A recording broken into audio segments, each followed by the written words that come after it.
محترم سامعین حاضرین، السلام علیکم ورحمۃ اللہ تعالی وبرکاتہ۔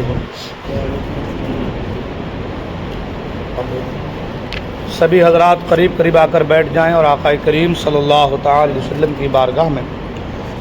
درود پاک کے نذران عقیدت پیش کریں۔ پڑھیں اللہم صلی علی سیدنا مولانا محمد معدن الجود والکرم وآلہ وبارک وسلم، صلو علیہ صلاۃ وسلام علیک یا رسول اللہ صلی اللہ تعالی علیہ وسلم۔ قرآن مجید سورۃ البقرہ آیت نمبر 89، اللہ تبارک و تعالی ارشاد فرماتا ہے: وَلَمَّا جَاءَهُمْ كِتَابٌ مِّنْ عِندِ اللَّهِ مُصَدِّقٌ لِّمَا مَعَهُمْ وَكَانُوا مِن قَبْلُ يَسْتَفْتِحُونَ عَلَى الَّذِينَ كَفَرُوا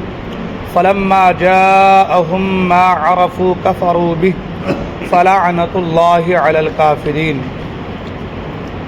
اور جب ان کے پاس اللہ کی وہ کتاب قرآن آئی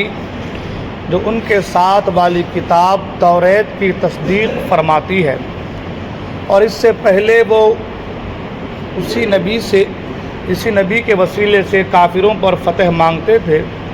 تو جب تشریف لایا ان کے پاس وہ جانا پہچانا تو اس سے منکر ہو بیٹھے، تو اللہ کی لعنت منکروں پر۔ وَلَمَّا جَاءَهُمْ كِتَابٌ مِّنْ عِندِ اللَّهِ مُصَدِّقٌ لِّمَا مَعَهُمْ، تصدیق کرنے والی کتاب۔ قرآن پاک گزشتہ کتابوں کی تصدیق کرنے والی کتاب ہے کہ وہ کتابیں اللہ تعالیٰ کی طرف سے ہیں، نیز ان کتابوں نے قرآن کے نازل ہونے کی خبر دی تھی، قرآن کے آنے سے وہ خبریں سچی ہو گئیں۔ قرآن مجید سے پہلے جتنی کتابیں اللہ تعالیٰ کی نازل وحی یا یوں سمجھ لے کہ تورات، زبور، انجیل اور دیگر صحیفے جو دیگر انبیاء اکرام علیہم السلام پر نازل ہوئی، تو ان کتابوں میں قرآن کے نازل ہونے کا، قرآن کے آنے کا ذکر موجود تھا۔ اور جب قرآن کو اللہ نے نازل فرمایا، قرآن آیا، تو قرآن کے آنے سے وہ خبریں جو ان کتابوں میں تھی وہ خبریں سچی ہو گئی۔ ما عرفو یعنی جانا پہچانا نبی۔ شان نزول امام الانبیاء صلی اللہ علیہ وسلم کی تشریف آوری اور قرآن کریم کے نزول سے پہلے یہودی اپنی حاجات کے لیے حضور پر نور صلی اللہ تعالی علیہ وآلہ وسلم کے نام پاک کے وسیلے سے دعا کرتے اور کامیاب ہوتے تھے،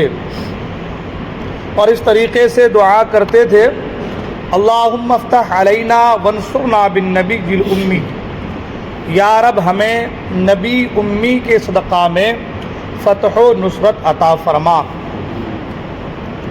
اس آیت میں یہودیوں کو وہ واقعات یاد دلائے جا رہے ہیں کہ پہلے تم ان کے نام کے طفیل دعائیں مانگتے تھے، اب جب وہ نبی تشریف لے آئے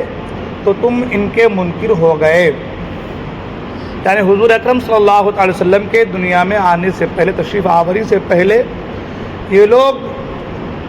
اپنی تمام تر حاجات کے لیے حضور کے نام کا وسیلہ دیا کرتے تھے، حضور کے نام کے وسیلے سے دعا کرتے تھے، اور جب حضور کے نام کے وسیلے سے دعا کرتے تھے تو وہ کامیاب ہو جاتے تھے۔ اب جب حضور تشریف لائے تو حضور کے دنیا میں آنے کے بعد، حضور کے دنیا میں تشریف لانے کے بعد اب حال یہ کہ یہ لوگ انکار کر بیٹھے۔ ان کو پتہ ہے، جانتے ہیں کہ بھائی حضور جن کا ذکر، جن کا تذکرہ ہمارے آبا و اجداد تورات میں پڑھ چکے ہیں، اور جن کو ہم نے تورات میں پڑھا ہے، وہ نبی تشریف لائے جن کے وسیلے سے ہم دعا کرتے تھے۔ اب وہ تشریف لائے تو سب کچھ جاننے کے بعد اب یہ منکر ہو بیٹھے، انکار کر بیٹھے۔ انکار کی وجہ کیا ہے؟ اس کی بہت ساری وجوہات ہیں، انشاءاللہ کبھی اس کے اوپر گفتگو ہوں گی، ہے نا۔ اس میں سب سے نمبر ایک بات یہ ہے کہ ان کا یہ ماننا تھا کہ جو آخری نبی آنے والے ہیں وہ ہم میں آنے والے ہیں،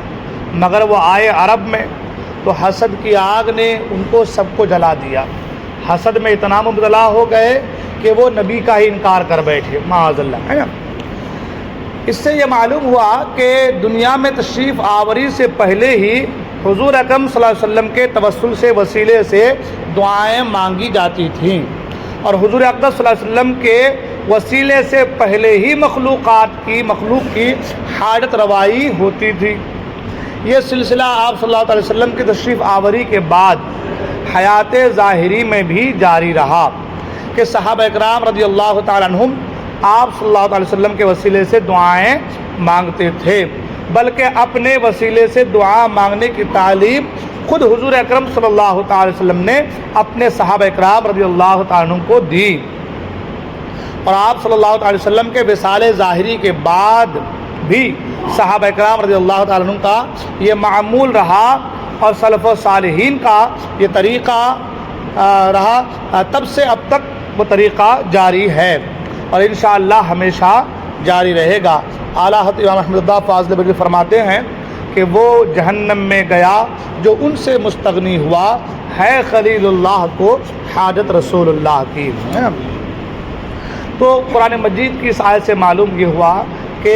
یہودی پہلے بھی حضور کے وسیلے سے دعا کرتے تھے اور ان کی حاجتیں پوری ہوتی تھیں، اور جب سرکار دنیا میں تشریف لائے تو صحابہ اکرام بھی حضور کے وسیلے سے دعائیں کرتے رہے، بلکہ خود حضور نے اپنے وسیلے سے دعا مانگنے کی تعلیم فرمائی، اور سلف صالحین کا، بزرگوں کا طریقہ یہ رہا تب بھی اور آج بھی جاری ہے کہ جب بھی دعائیں کی جاتی ہے تو حضور کے وسیلے سے دعائیں کی جاتی ہے، اور جو دعا حضور کے وسیلے سے کی جاتی ہے اللہ تعالیٰ اس دعا کو قبول فرماتا ہے۔ لہذا وسیلے کا جو تذکرہ ہے، حضور سے جو مانگنے کا تذکرہ ہے، یعنی یوں کہہ لیں کہ اللہ تبارک و تعالیٰ کی بارگاہ میں جو حضور کا وسیلہ پیش کرنا ہے وہ اس آیت مبارکہ سے صاف صاف ظاہر ہو رہا ہے، معلوم ہو رہا ہے۔ لہذا وسیلہ لینا یہ قرآن و حدیث کی روح سے ہے، اور جو وسیلے کا منکر ہوتا ہے دراصل وہ قرآن و حدیث کو صحیح معنی میں سمجھ نہیں پاتا۔ اللہ تعالیٰ ہم تمام کو صحیح سمجھ کی توفیق عطا فرمائے، اور ہم تمام کو حضور کے وسیلے سے دعا کرنے کی توفیق عطا فرمائے۔